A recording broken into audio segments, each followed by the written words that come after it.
Uno de los temas clave en los trabajos con datos, tanto en ciencia de datos como en aprendizaje automático, es cómo conseguir que datos muy diferentes entre sí se ajusten de modo que tengan propiedades específicas comunes que faciliten su análisis y uso. Los modos más comunes se basan en algún tipo de escalamiento de esas características que permitan su utilización en las condiciones lo más óptimas posibles. Técnicas que en general se conocen como escalado de funciones, del que se puede beneficiar, junto con otros muchos algoritmos, el descenso de gradiente que hemos visto en el anterior vídeo. Vamos a dedicar este vídeo a entender lo que es y cómo se utiliza el escalado de funciones, una técnica crucial en el preprocesamiento de datos para algoritmos de aprendizaje automático y que se basa en ajustar la escala de los datos para que tengan propiedades específicas que faciliten el aprendizaje del modelo.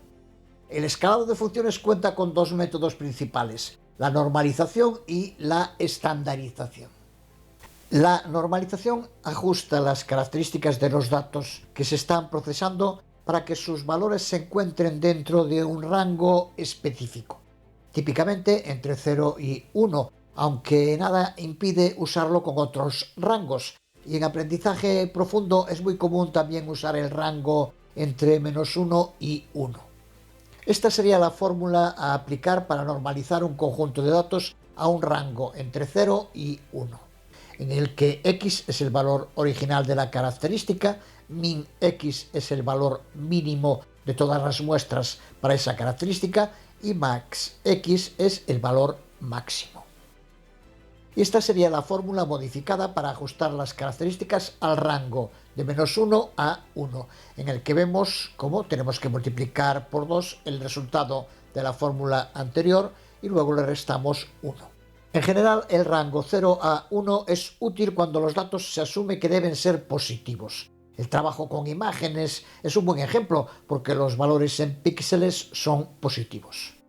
Pero el rango -1 a 1 es útil en datos que deben centrarse alrededor de un punto medio, que pasa a ser 0. Algo muy común en redes neuronales en las que este rango permite que las características tengan valores positivos o negativos, pero permite mantener una simetría alrededor de 0. La estandarización es el otro método de escalado de funciones que lo que hace es ajustar las características para que tengan una media de 0 y una desviación estándar de 1.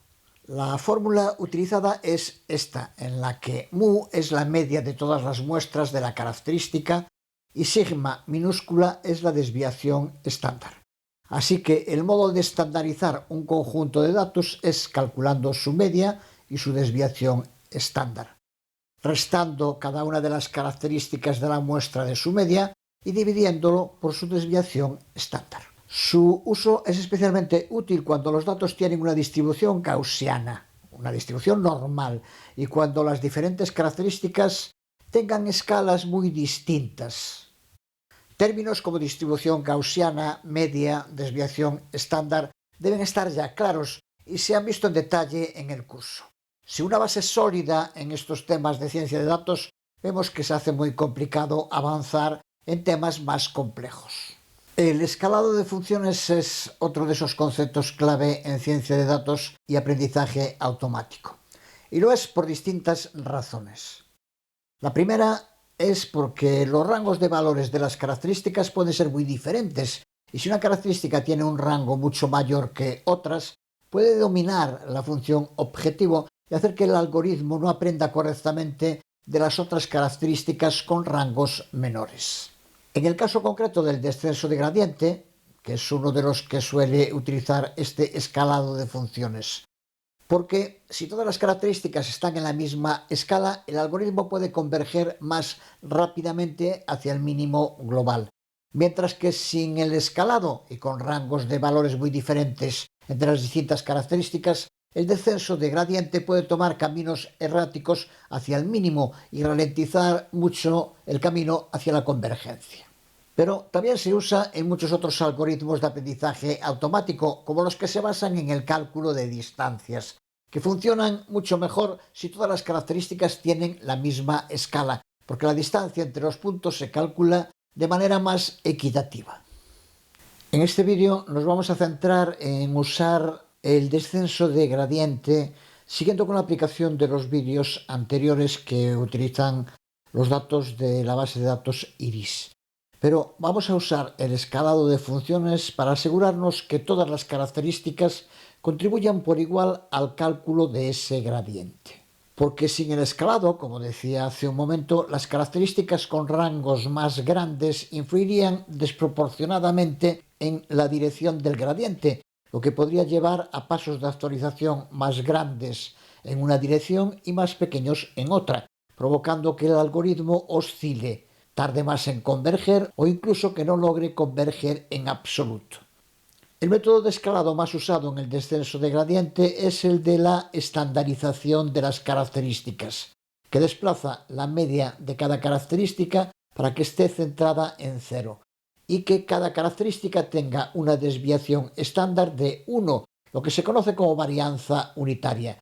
Volviendo a nuestro ejemplo general de X como un array bidimensional con n entradas o super i y n características para cada entrada o sub j, para estandarizar la jésima característica de la iésima entrada, vimos antes que tendríamos que restar esa característica concreta de la media de todas las muestras y dividirlo por la desviación estándar de todas las muestras. Podríamos escribir así la fórmula de la estandarización de una muestra binaria en la que x, est y j es el valor estandarizado de la característica j en la muestra i, o dicho de otro modo, la jésima característica de la iésima muestra, que suena tan mal pero que debería estar claro. X y j es el valor original antes de la estandarización de la característica j de la muestra i. Mientras que mu sub j es la media de la característica j calculada a través de todas las muestras y sigma sub j es la desviación estándar de la característica j calculada a través de todas las muestras. Para ilustrarlo con un ejemplo, si tenemos un conjunto de datos con 100 muestras, que serían i, y cada muestra tiene 10 características, que sería j, para calcular tanto mu sub j como sigma sub j de la característica 1, solo consideramos los valores de esa primera característica en las 100 muestras, no de las otras 9. Y luego se iría haciendo con las siguientes.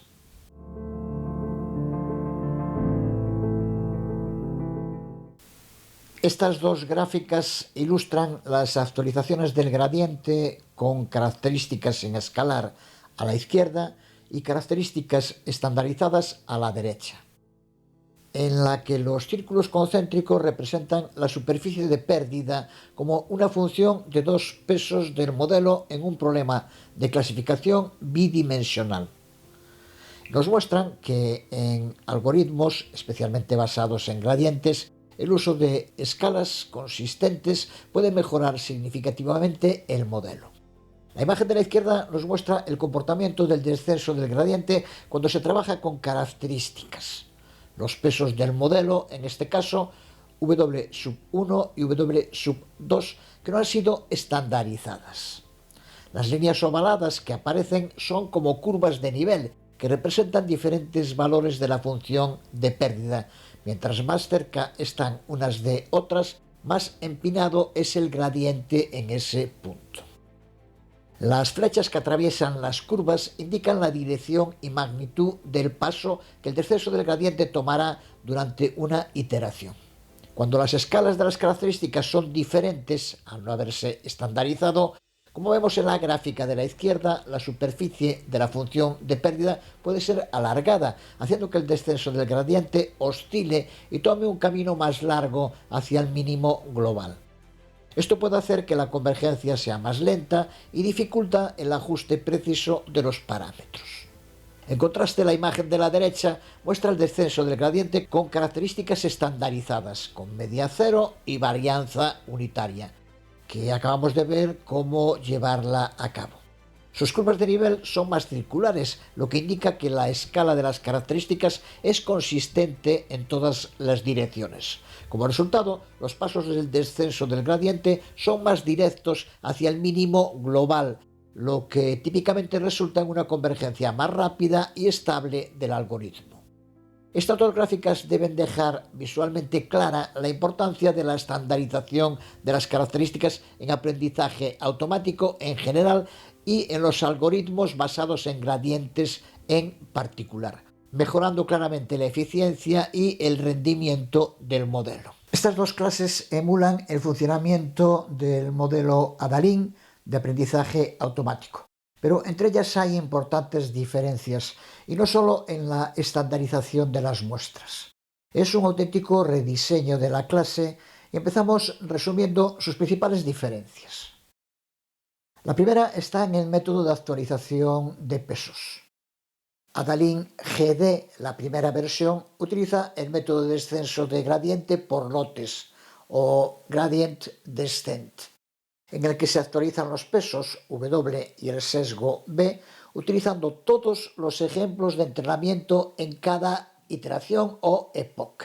Mientras que Adalin SGD, la nueva versión, emplea el descenso de gradiente estocástico, Stochastic Gradient Descent, SGD, donde los pesos se actualizan de manera iterativa con cada ejemplo de entrenamiento, lo cual puede conducir a una convergencia más rápida y manejar mejor grandes volúmenes de datos.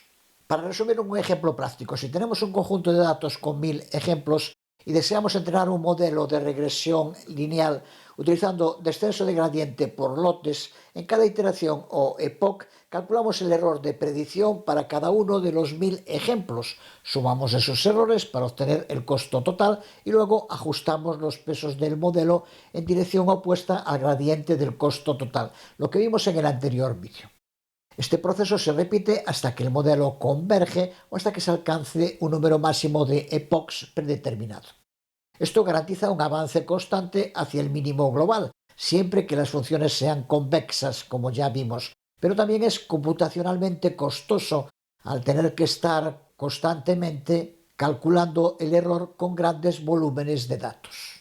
Usando este mismo conjunto de datos de 1000 ejemplos, pero aplicándole el enfoque SGD o estocástico, en lugar de calcular el error para cada uno de los 1000 ejemplos, seleccionamos solo uno de ellos o un pequeño subconjunto que se llama mini lote. Calculamos el error y ajustamos los pesos del modelo basado en ese único ejemplo o mini lote. Y repetimos este proceso para cada uno de los 1000 ejemplos. Se puede repetir varias veces, varios epochs. Cada actualización es menos precisa porque se basa en menos datos y el gradiente calculado puede ser menos preciso también, pero el modelo puede converger más rápidamente, especialmente con grandes conjuntos de datos. Y además, el ruido inherente a la actualización estocástica puede ayudar a evitar mínimos locales. En resumen, el SGD puede requerir más epochs para alcanzar el mismo nivel de precisión que el descenso de gradiente por lotes. Cada epoch suele ser mucho más rápido, resultando en una convergencia más rápida en términos de tiempo real. En resumen, el SGD ofrece ventajas en términos de eficiencia y capacidad de manejo de grandes volúmenes de datos a costa de actualizaciones más ruidosas y potencialmente una convergencia más irregular. La elección entre SGD y descenso de gradiente por lotes depende de las características específicas del problema, incluyendo el tamaño del conjunto de datos y el tipo de función de coste que queramos aplicar. La segunda diferencia está en la inicialización y el manejo de pesos. La clase Adalin GD inicializa los pesos W y el sesgo B una sola vez dentro del método fit. Mientras que Adalin SGD introduce un mecanismo para inicializar los pesos de manera flexible con initializeWeights y permite la actualización parcial de los pesos sin necesidad de reiniciarlos completamente, partial fit, lo cual es útil para el aprendizaje en línea. El término aprendizaje en línea, online learning en inglés, es otro de esos conceptos clave en inteligencia artificial que debemos conocer. Se refiere a un tipo de algoritmo que es capaz de aprender de manera continua y en tiempo real, a medida que recibe nuevos datos. Aunque no es exactamente lo mismo, tiene similitudes con el tiempo de ejecución en los lenguajes de programación. Y el descenso de gradiente estocástico, que se actualiza con datos individuales o pequeños lotes, es un buen ejemplo de aprendizaje en línea, continuo y en tiempo real.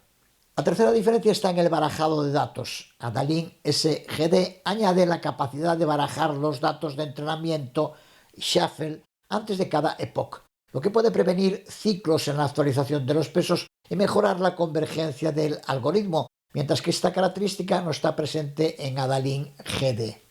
Y la cuarta diferencia está en el almacenamiento de pérdidas. Ambas clases almacenan las pérdidas en losses, pero Adalin SGD calcula la pérdida para cada ejemplo de entrenamiento y luego almacena la media de estas pérdidas por epoch, lo que proporciona una visión más detallada de la evolución del entrenamiento bajo un enfoque estocástico.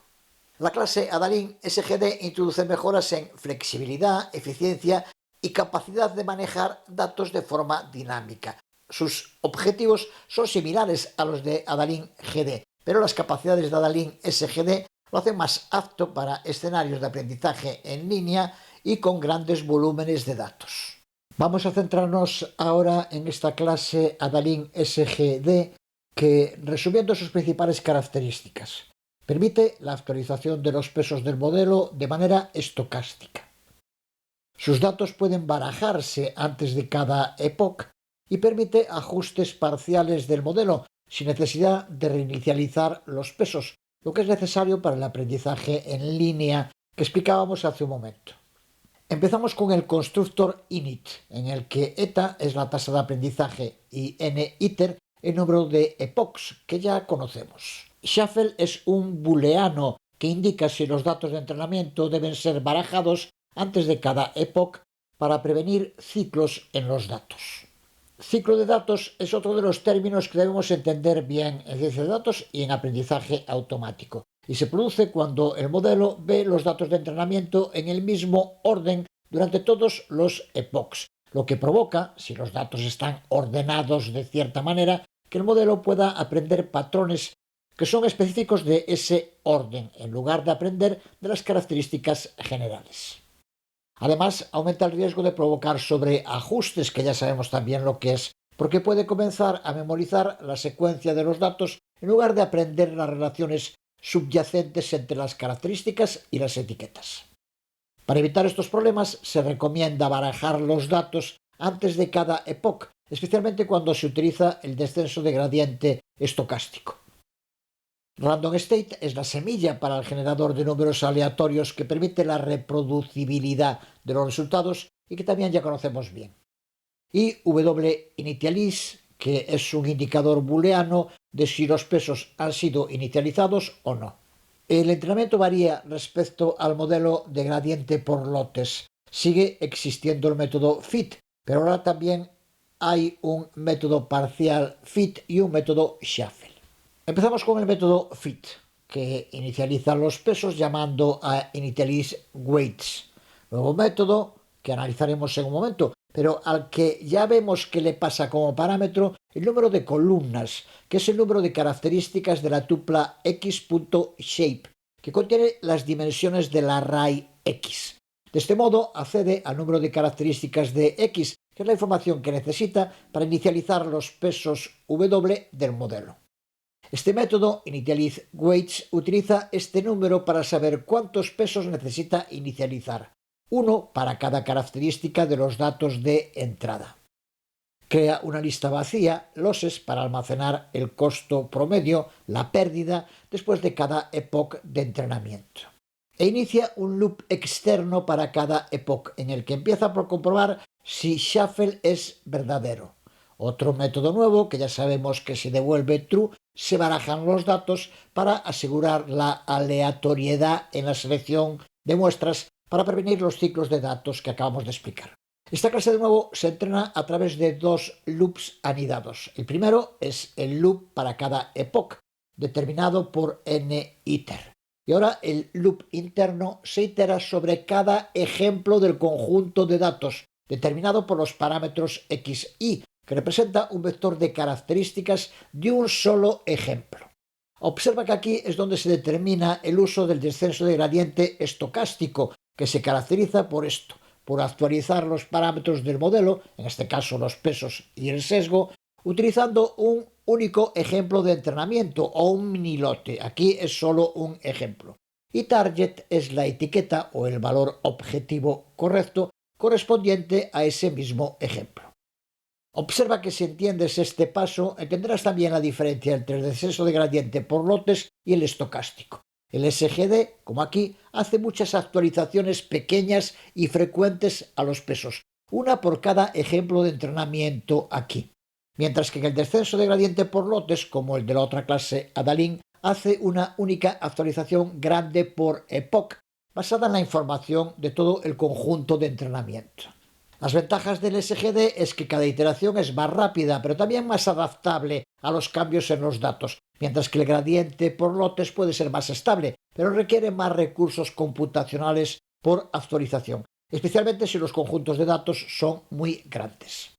Una vez calculada la pérdida, al comparar XY con target, lleva a cabo la actualización de los pesos mediante update weights y acumula las pérdidas, y termina calculando la pérdida promedio del epoch y lo agrega a la lista losses. El método Partial Fit permite actualizar el modelo con nuevos datos sin reinicializar completamente los pesos, lo que es útil especialmente para el aprendizaje en línea. Si los pesos no están inicializados, los inicializa. Luego actualiza los pesos determinando con un if-else si se le ha pasado un minilote o un único dato. La clave de este método se encuentra en esta línea que sirve para verificar si está trabajando con uno o con más ejemplos de entrenamiento. Aquí usamos el método Ravel de NumPy, que es utilizado para transformar un array multidimensional en un array unidimensional, lo que se conoce como aplanamiento. Aquí toma X las características de entrada que el modelo utilizará para hacer las predicciones y Y, que son las etiquetas correctas o valores objetivos que el modelo intenta predecir, que puede ser un array multidimensional. Así que lo convierte con Ravel en unidimensional y con shape 0 obtiene la dimensión del array resultante, el número de elementos tras convertirlo en un array unidimensional. Y simplemente comprueba si Y es mayor que 1. Si es así, significa que se han proporcionado múltiples ejemplos de entrenamiento. Y ejecuta el if. Al ser múltiples ejemplos de entrenamiento, los que sean, el método se itera a través de estos ejemplos utilizando un loop for en el que x sub i y target representan cada ejemplo de características y su etiqueta correspondiente, como ya sabemos, y actualiza sus pesos mediante update weights. Si recibo un único ejemplo de entrenamiento, no es necesario iterarse y se actualizan directamente los pesos usando ese único ejemplo, XY, en update weights. Este enfoque de Partial Fit hace que el método sea flexible, permitiendo que se actualice el modelo tanto con un solo dato como con múltiples datos a la vez, lo que es útil para situaciones de aprendizaje en línea donde los datos pueden llegar de forma individual o en pequeños lotes. El método Shuffle es el que se encarga de barajar los datos de entrenamiento utilizando una permutación aleatoria de sus índices para evitar ciclos, como ya dijimos. Aquí la clave está en esta línea en la que toma rgen, que es la instancia de NumPy random state que generamos en el método initializeWeights, que veremos en un momento. Y con el método permutation simplemente genera una permutación aleatoria de los enteros dentro del rango del original. Es realmente como barajar un mazo de cartas. El método initializeWeights, muy sencillo, inicializa el generador de números aleatorios con la semilla que se le indique en random state, que recuerda que es uno de los parámetros del constructor, así que se puede indicar al crear una instancia de la clase Adalin SGD. Luego establece los pesos W a valores aleatorios pequeños y con una distribución normal, como ya hemos visto en otros ejemplos, y el sesgo B a 0. Y por último, marca los pesos como inicializados. Lo único interesante de este método puede estar en el parámetro size al inicializar los pesos. Es el número de pesos que hay que inicializar y que hace igual a m. Pero, ¿cómo resuelve esta m? ¿Cuál es el tamaño? Siguiendo la lógica de la clase, debe estar claro, pero lo dejo como tarea. Para la mayoría debe ser muy sencillo. Para los que les cueste un poco más, que busquen desde dónde se llama a este método initializeWeights en la clase y comprueba cuál es el argumento que se le pasa y por qué. El método UpdateWeights es el encargado de actualizar los pesos y el sesgo utilizando uno a uno los ejemplos de entrenamiento pasados como X sub i y target. En cuanto al contenido, es muy similar al mecanismo de actualización de la clase de Adalin que usa el gradiente por lotes. Output sigue siendo la predicción del modelo, que ya sabemos que en Adalin es simplemente la activación lineal de la entrada neta, que a su vez es la suma ponderada de las entradas X sub i o todas las características de cada ejemplo y del sesgo B. Error es la diferencia entre el valor real target y la predicción output. Es este error el que utilizamos para ajustar los pesos y el sesgo. En estas dos líneas llevamos a cabo la actualización de los pesos y el sesgo en dirección opuesta al gradiente de la función de pérdida. Función de pérdida que depende además del error de la tasa de aprendizaje eta. Y el factor 2.0, también como ya sabemos, es parte de la derivada de la función de pérdida cuadrática respecto al error, que ya explicamos en el anterior vídeo. Loss es la pérdida calculada como el cuadrado del error. Es una medida de cuánto se equivoca el modelo en sus predicciones en el ejemplo del entrenamiento actual. Es lo que devuelve la función para registrarlo y poder usarlo posteriormente. Respecto a las funciones netInput y Activation, son idénticas en las dos clases. Ya sabemos que su principal diferencia se encuentra en cómo se actualizan los pesos y el sesgo del modelo, no en el cálculo de la entrada neta o de la activación, que son iguales. Y el método predict también es igual en ambas clases y es el encargado de hacer predicciones sobre los datos de entrada X utilizando el modelo entrenado. No lo vimos en el anterior vídeo en detalle porque no llegamos a hacer las predicciones que sí vamos a hacer ahora. Lo que hace esta función es calcular primero la entrada neta para los datos de entrada X mediante el método netInput. Luego pasa esta entrada neta a través de la función de activación, que ya sabemos que en Adalin es identidad, por lo que la salida es la misma que la entrada neta. Y por último utiliza np.where para aplicar el umbral, con lo que, aunque por diferentes caminos, acaba con una predicción similar a la del perceptrón, por la que todos los valores resultantes de la activación que son iguales o superiores a 0.5 se clasifican como 1 y los que son menores como 0. Una vez creada la clase ya podemos usarla. Lo primero que vamos a llevar a cabo es la estandarización, ese paso de preprocesamiento para escalar las funciones al que estamos dedicando este vídeo. Este proceso ya sabemos que transforma las características para que tengan una media de 0 y una desviación estándar de 1. Al igualar la escala de todas las características, se mejora la convergencia durante el entrenamiento, como sabemos. Necesitamos estandarizar dos características de las 4 de la base iris, que son las que utilizamos en nuestro proyecto en anteriores vídeos. Si recuerdas, seleccionábamos los ejemplos de iris setosa e iris versicolor y como características seleccionábamos la longitud del sépalo y la longitud del pétalo. Seguimos utilizando estos valores que ya tenemos en nuestro código. Empezamos por crear una copia del array original X para no modificar los datos que contiene. Y X std se convierte en el array donde se almacenarán las características estandarizadas.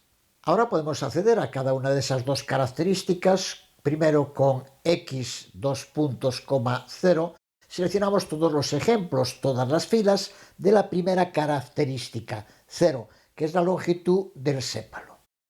Aquí con X corchetes 2.0.min calculamos la media de esa primera característica. Y aquí repetimos el proceso para calcular la desviación estándar también de la primera característica. Y aquí lo que hacemos es restar la media de cada ejemplo de la primera característica, con lo que centramos los datos en 0. Y luego dividimos cada uno de estos nuevos valores centrados por la desviación estándar de la primera característica, con lo que escalamos los datos para que tengan una desviación estándar de 1. Y esta línea repite exactamente los mismos pasos para la segunda característica, que es la longitud del pétalo.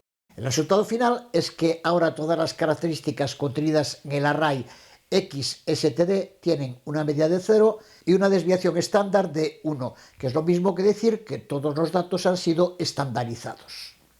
Lo que significa que los datos de todas las características, aquí 2, pero sería igual con más características, repitiendo este proceso, están ahora en la misma escala, lo que puede ayudar a algoritmos como Adalin a que funcionen de manera más efectiva.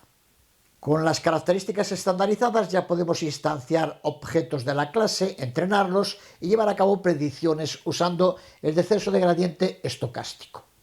En esta línea creamos una instancia de la clase Adalin SGD con 15 epochs de entrenamiento, una tasa de aprendizaje de 0.01 y una semilla de generación de números aleatorios para la reproducibilidad. Con esta línea entrenamos el modelo, al que llamamos ADA SGD. Podéis ver que lo hacemos con los datos de entrenamiento estandarizados, XSTD, las características estandarizadas que acabamos de crear, y Y para las etiquetas. Y ahora ya podemos visualizar los datos, para lo que usamos el método Plot Decision Regions, creado en el vídeo sobre el perceptrón, que nos permite visualizar no solo los puntos, sino también las regiones de decisión del modelo entrenado, mostrando cómo se clasifican los diferentes puntos del espacio de características. El resto del código debe estar ya claro, como mucho señalar el uso de PLT Tile Layout, que ajusta el layout del gráfico para que todo encaje bien en la figura. Y por último visualizamos la función de pérdida durante el entrenamiento. Con PLT Plot generamos un gráfico de la evolución de la pérdida durante el entrenamiento usando ADA SGD, la instancia creada, y .losses, que sabemos que es donde se almacena la pérdida promedio calculada en cada epoch. Con range definimos el eje X del gráfico, que representa el número de epochs de entrenamiento. Y ADA SGD.losses representa el eje Y del gráfico y muestra cómo cambia la pérdida promedio a lo largo de los epochs de entrenamiento. Con markers ya sabemos que define el estilo del marcador, aquí como un punto. Esta gráfica de pérdida durante el entrenamiento muestra una rápida disminución en la pérdida durante los primeros epochs, lo que indica que el modelo está aprendiendo rápidamente a clasificar los ejemplos. Después de los primeros epochs, la disminución de la pérdida se estabiliza, que es lo esperado porque los ajustes realizados por el descenso de gradiente estocástico tienden a ser más significativos al principio y más sutiles a medida que el modelo se acerca a la convergencia. Seguimos pronto.